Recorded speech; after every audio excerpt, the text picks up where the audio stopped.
Thank you so much for being here today. As Gabby said, I'm really honored to be here, but I'm even more honored that all of you are choosing to be here with us and participate in this conversation. Grief and loss and end-of-life care are changing shape in our culture right now in the best ways possible, but only because of conversations like this. We have to be having these conversations. We have to be willing to participate in them in order to keep making these changes. I want to start by telling you a little bit about my personal story, and in particular how it relates to the work I'm doing right now as a grief therapist. I had my first panic attack when I was 18 years old. I was on a road trip with my high school boyfriend. It was the summer of 1996. We had just toured each other's colleges that we were both going to go off to that fall, separate colleges in New England. We lived in Atlanta, Georgia, and we were driving home to Atlanta. And we'd made all these promises to each other that we were going to stay together even after we went off to our separate colleges. And I think that we probably both knew that wasn't true. It wasn't true. But anyway, there we were. We're in the car. Jordan's driving. I'm riding shotgun, staring out the window at the cars and the trees passing by. And suddenly, my heart does this little flip-flop. And then it did it again. And I sat up, gasping for air. My chest was tight. I felt like I couldn't breathe. I was dizzy. I was nauseous. I was panicking. I looked at Jordan wild-eyed, and he said, "What's wrong?" And I couldn't even answer him. I was sure that I was dying. Positive. He drives us to the nearest emergency room, veers off the highway. We go in, and over the next few hours, I undergo tons of tests, EKGs, blood work, tox screenings, all kinds of stuff. After a few hours, the doctors told me that I was perfectly healthy. They had found nothing. The attending physician even told me that maybe I was just 1 in 10 people who has heart palpitations. Years later, when I looked back on that experience in the ER, I realized that the one thing that the doctors did not ask me that day, they asked me so many questions, what I'd had to eat, if I'd exercised, did I take any drugs. The one thing they didn't ask me about was me. If they had probed even just a little bit, this is what they would have found out. They would have found out that when I was 14 years old, both of my parents were diagnosed with cancer within months of each other. My mother with colon cancer, stage 4, my father with prostate cancer. They would have found out that my father's cancer was in remission and he was doing pretty well, but my mother was not doing very well at all, and she was near the end of her life. They would have found out that I was their only child, and I was about to go off to college 2,000 miles away where I didn't know anyone. To say I was anxious was an understatement. 6 months after that ER visit, halfway through my freshman year of college, my mother died. I'll spare you the details, if only to emphasize the larger point I want to make today, which is that after my mother died, my anxiety grew much, much worse. She had been my emotional pillar through my whole life. She was my best friend. She was the person who knew me better than anyone. And when she was gone, it felt like the world was just this big, black, gaping hole, and I was falling through it with nothing to hold on to. I sat up nights positive that I was going to have an aneurysm at any moment or a heart attack. Mind you, I looked like the average teenager still. I was still going to college. I was waiting tables. I backpacked through Europe with my best friend, but I was struck with this debilitating anxiety. I grew afraid of my body and my health. I was afraid to fly all of a sudden. I would have these panic attacks at work, and I would have to step outside dizzy and regroup. It was really debilitating.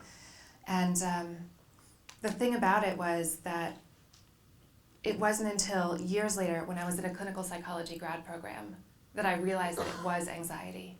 I mean, up until then, I actually didn't even know that what I was experiencing was anxiety. And that was only the first piece of the puzzle. The next piece of the puzzle came when I was working as a grief counselor in hospice after my grad program. And I'll backtrack a little bit and tell you that my father died 7 years after my mother, when I was 25. But he had a really different death than my mother's death. My mom had had this very medicalized death. She had treatments all the way up until the very end. She kept going after thing and kind of refusing to acknowledge that she was going to die. She really had a hard time facing it, as did I, because of that. My father, on the other hand, he really wanted a peaceful death. He wanted to die at home with me by his side and face his death in, the most peaceful way possible. So he did, and that's what happened. And it was a really good experience. And the only way we were able to do that was with hospice. So when I finished my grad school program a few years after he died, and I'm skipping all these years, okay, of alcohol and boys and travel and like panic attacks and like general craziness. You can read about it. It's all in the Rules of Inheritance. Now it's very different, but that's all in there. That happened. Then I got it together, went back to school, grad school, got out of grad school and decided to work in hospice. And that was when grief became really three-dimensional for me. Up until then, I had known grief really personally and deeply.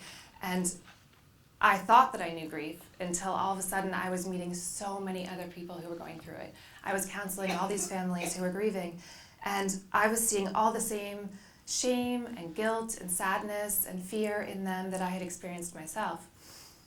But the interesting thing that I saw was that I saw a lot of anxiety too.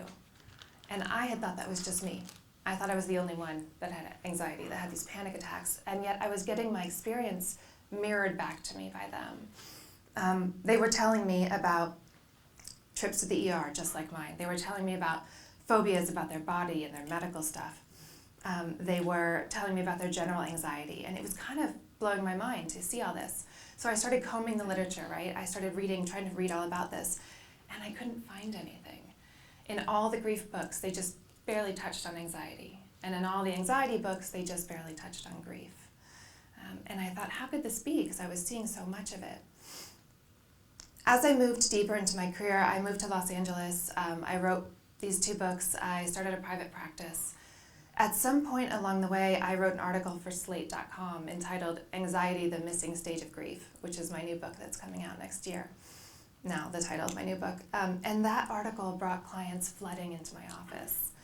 And it still does to this day. People Google grief and anxiety, that article pops up, they come and find me. So it's been 10 years now of working in private practice and in hospice, and I'm seeing these people and treating this epidemic. And here's what I know about it. I'll start by saying that, of course, grief and loss cause anxiety. How could they not? You know, we're going about our lives, all of us, planning for the future. We are putting money away in retirement funds. We're planning to take that vacation next year. We're going to someday write a book or lose 5 pounds or take up painting.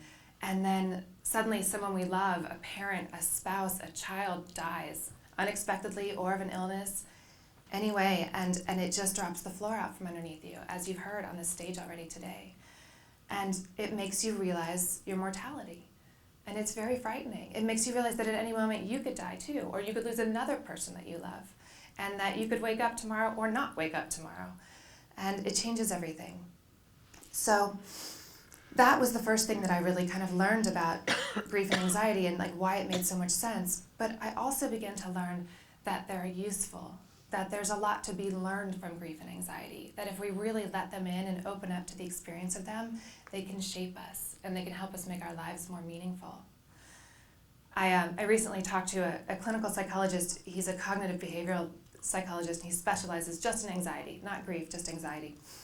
And I was interviewing him for my new book, and I said, is it possible to completely get rid of anxiety?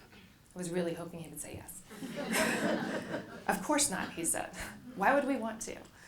And he reminded me, anxiety is useful.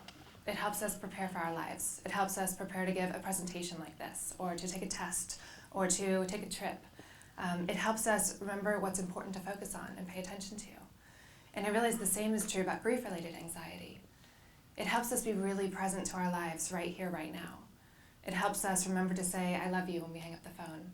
It helps us to remember to put our phones down when our kids are telling us about their day. So a few days before my father died, I was sitting there next to his bedside, and although it was peaceful and beautiful, I was desperately sad that he was about to leave me. And I was about to be parentless in the world. And he turned to me at some point. He took my hand and he had tears in his eyes. And he said, "Kiddo, if there were no death, we would never know how sweet life is." And just like the anxiety psychologist, my father was right, even though I didn't want him to be. So grief and anxiety are here to teach us everything we need to know about how to live and how to love. And everyone who's crossing this stage today has learned those lessons. And the more that we can all be here and have these conversations, the more that we can continue to live even richer, more meaningful lives as a result. Thank you.